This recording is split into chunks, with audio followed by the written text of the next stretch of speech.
perwakilan buat tugas marketing public relation ini. Jadi ini kita kan rencana mau nanyain tentang apa sih strategi marketing di salah satu company yang akan kita tuju saat ini kan. Kita ngambil di sebenarnya di dua masa kopi itu, cuma untuk yang agensinya kan lebih ke Ceria Space tadi ya. Ya. Untuk yang lebih awal dulu nih ya, untuk basic dulu nih, untuk pertanyaan yang pertama itu apa sih, dijelasin dulu bisa nggak itu tentang Ceria Space itu apa sih?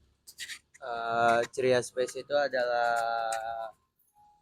kreatif agensi yang uh, bergerak di bidang brand, industri sosial media. Jadi kami membantu para UMKM lebih baik melalui promosi di sosial media dengan jasa dari Ceria Space. Bisa dari Ceria Space, berarti kalau untuk di coffee shopnya sendiri itu lebih ke F&B-nya ya mas ya?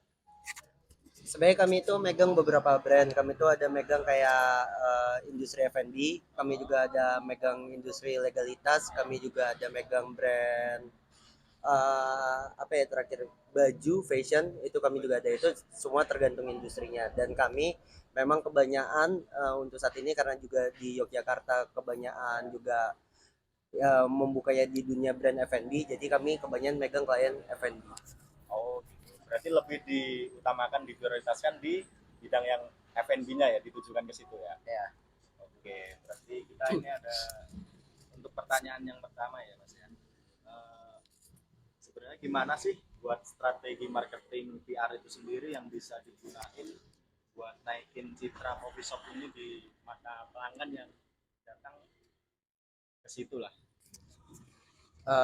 Kalau misalnya kami untuk brand F&B kayak Masa Kopi, yang pertama kami bangun adalah citra brandnya terlebih dahulu. Gimana caranya brand itu bisa dekat dengan audiens yang bakal datang ke Masa Kopi. Jadi pertama yang bakal kami lakuin, kami akan mencari target market yang sesuai dengan umurnya.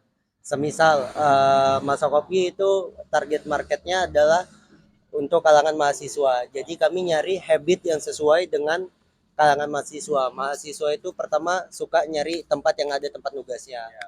Baru mereka suka kopi yang murah dan rasa yang enak, dan juga tempat yang nyaman untuk mereka berdiskusi.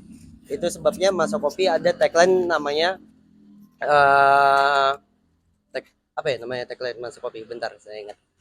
Oh, ini produktif dari masa. Nah, Produktif dari masa. kalau misalkan di Masa Kopi kalian bisa lihat di temboknya itu ada tulisan produktif dari masa, itu tujuannya adalah untuk mengajak seruan orang-orang yang datang ke Masa Kopi dapat menikmati kopi sambil berproduktivitas. Tapi untuk selama berlangsungnya ini, strategi itu berjalan dengan lancar apa enggak mas? Apa mungkin ada kendala problem atau apa gitu dalam reputasi ini? Kalau kami alhamdulillah strategi yang kami lakuin ini cukup efektif, terutama untuk salah satu brand kami ya, ya Masa Kopi. Karena di Masa Kopi sendiri uh, karena kalangan mahasiswa dapat, kalangan freelancernya juga dapat. Jadi itu kayak seruan-seruan dari kepada audiens untuk mengajak berproduktivitas hingga customer dari pagi sampai malam juga yang datang ke sana pasti produktif.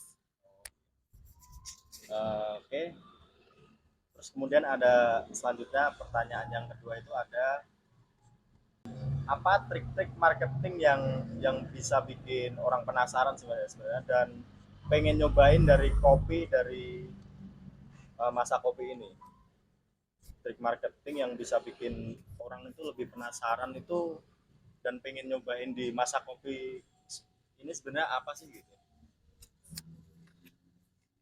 Kalau misal kami melakukan UGC konten.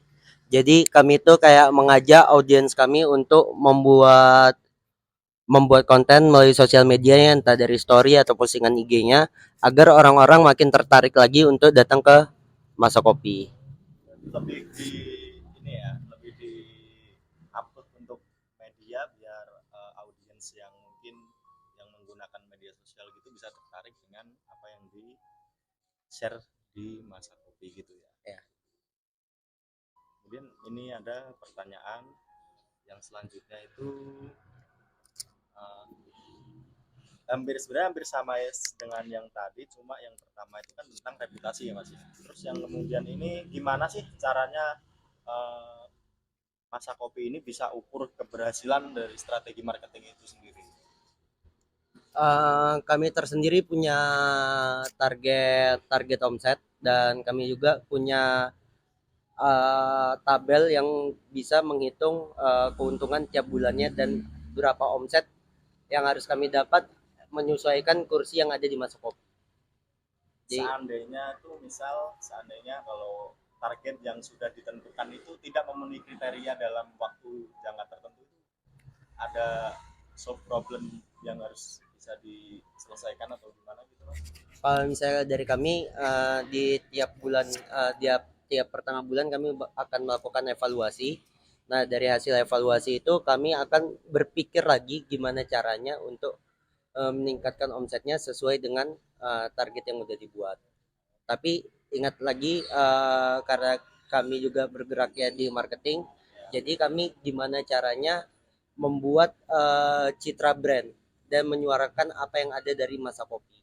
Jadi untuk secara omset memang ada, tapi targetnya itu lebih ke gimana caranya pesan ini sampai ke semua audiens.